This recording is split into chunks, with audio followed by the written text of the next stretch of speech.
UP में सियासी तूफान। 2027 में कौन बनेगा यूपी का बादशाह। दोस्तों, यूपी की सियासत में बवंडर मचने वाला है। 2027 का विधानसभा चुनाव सिर्फ कुर्सी की जंग नहीं, बल्कि यूपी की जनता के दिल और दिमाग का महासंग्राम है। अखिलेश यादव और राहुल गांधी ने बीजेपी के अटल किले को तोड़ने के लिए इंडिया गठबंधन का तुरुप का पत्ता खेल दिया है। लेकिन योगी आदित्यनाथ की बीजेपी भी चुप नहीं। हिंदुत्व योजनाएं और बूथ लेवल की चालें तैयार हैं। बीच में मायावती, चंद्रशेखर आजाद और असदुद्दीन ओवैसी जैसे दिग्गज गेम पलटने की फिराक में है। तो सवाल यह है कि अखिलेश यादव सत्ता में वापसी करेंगे या योगी का किला फिर रहेगा अटल। चलिए इस सियासी थ्रिलर को खोलते हैं। उत्तर प्रदेश 403 सीटों का वो रण क्षेत्र जहां हर गली, हर गांव, हर वोट मायने रखता है। 2024 के लोकसभा चुनाव में सपा कांग्रेस की जोड़ी ने 43 सीटें जीतकर बीजेपी को झटका दिया था। लेकिन विधानसभा चुनाव की जंग अलग है। यहां बेरोजगारी, कानून व्यवस्था और जातिगत समीकरण गेम बदलते हैं। तो क्या 2027 में जनता बदलाव चुनेगी या बीजेपी की स्थिरता पर भरोसा जताएगी। लखनऊ में अखिलेश यादव और राहुल गांधी ने साफ कर दिया, 2027 में सपा और कांग्रेस मिलकर बीजेपी को धाराशाही करेंगे। अखिलेश यादव का पीडीए फार्मूला पिछड़ा, दलित, अल्पसंख्यक, यूपी के 60% वोटरों को लुभाने की चाल है। राहुल गांधी का संविधान बचाओ नारा और युवा चेहरों की ताकत इसे नई धार दे रही है। लेकिन 2022 में सपा को सिर्फ 111 सीटें मिली थीं और बीजेपी ने 255 सीटें जीती थी। गठबंधन को जीत के लिए बूथ मैनेजमेंट, सही टिकट बंटवारा और कार्यकर्ताओं की एकजुटता चाहिए। क्या ये जोड़ी बीजेपी के हिंदुत्व के तूफान को रोक पाएगी?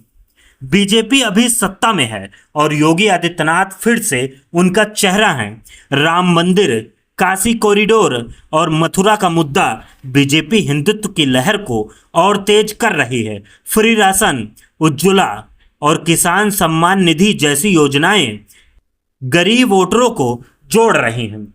लेकिन एनडीए में सब कुछ ठीक नहीं। अपना दल, निषाद पार्टी और ओम प्रकाश राजभर जैसे सहयोगी नाराज हैं। स्वामी प्रसाद मौर्य सपा के करीब जा सकते हैं और अगर अनुप्रिया पटेल या ओम प्रकाश राजभर ने पलटी मारी तो बीजेपी को बड़ा झटका लगेगा। क्या योगी इन दरारों को भर पाएंगे? यूपी में 20% दलित वोट गेम चेंजर हैं। मायावती बीएसपी को फिर से खड़ा करने में जुटी हैं। सदस्यता अभियान, संगठन में फेरबदल, सब कुछ चल रहा है। लेकिन चंद्रशेखर आजाद की आजाद समाज पार्टी युवा दलितों में जोश भर रही है। वो कहते हैं सम्मानजनक सीटें मिली तो सपा से गठबंधन मुमकिन है।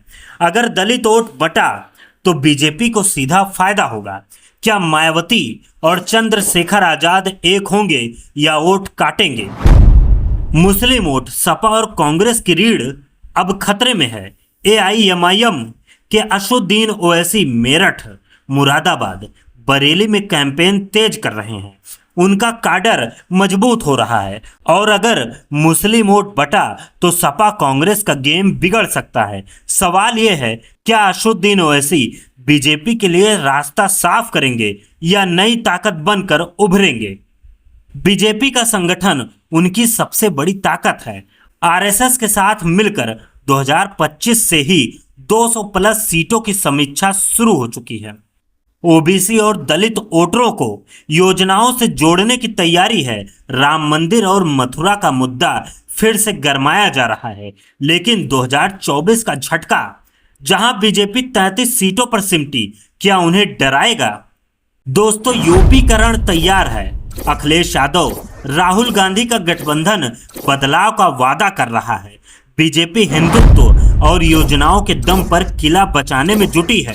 मायावती, चंद्रशेखर आजाद और असदुद्दीन ओवैसी ये किंग मेकर बन सकते हैं या गेम बिगाड़ सकते हैं। सियासत का कोई भरोसा नहीं। आज जो साथ है कल अलग हो सकता है। बेरोजगारी, कानून व्यवस्था और जातिगत समीकरण जनता किसे चुनेगी? अखिलेश का जोश योगी की स्थिरता या कोई तीसरा खिलाड़ी? 2027 में यूपी का ताज किसके सिर? कमेंट में बताएं। और इस सियासी रण को समझने के लिए हमारे साथ बने रहिए। अगर आपको यह वीडियो पसंद आया हो तो कमेंट करें, शेयर करें और लाइक करना ना भूलें। धन्यवाद। आप देख रहे हैं सोशलिस्ट आर के चौधरी यूट्यूब चैनल।